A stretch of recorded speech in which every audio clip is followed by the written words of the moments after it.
Hello বন্ধুরা, আমরা যাবো গুয়াহাটি। তো আমরা স্লিপারের টিকিটও পাইছি না, এসির টিকিটও পাইছি না, তো জেনারেল দিয়ে যাবো। তো আমার তো মন খুবই খারাপ, জেনারেল দিয়ে কেমনে যাবো, 14 ঘন্টার রাস্তা।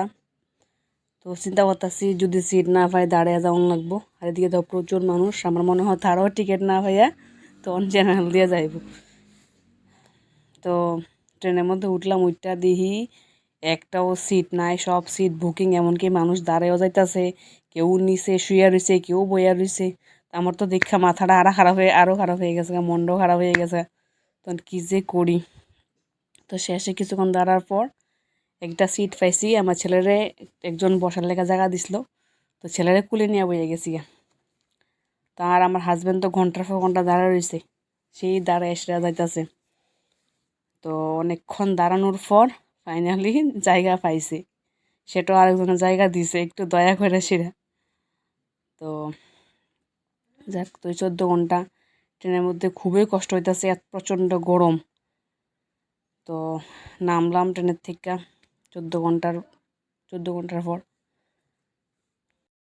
আর ফ্লাইটের টিকিটেরও দাম বেশি। এর আগেও আমরা দার্জিলিং গেছি, আগরতলা থেকে গুয়াহাটি আইসলাম, তারপর নিউ জলপাইগুড়ি থেকে এভাবে দার্জিলিং গেছিলাম, তখন 2300 টাকা দিয়ে সেটা একজনের মানে ভাড়া আসলো আর কি। আর এখন 6000 টাকা, তার লেগে জেনারেল দিয়ে আউন লাগছে। তো যাই হোক, না আইলাম, পৌঁছলাম।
তো আমরা আইয়া পড়ছি রাত্র 11:30 এর সময়, সকাল 9টার সময় উঠছি ট্রেনে। তো যাই হোক, শরীর খুব টায়ার্ড।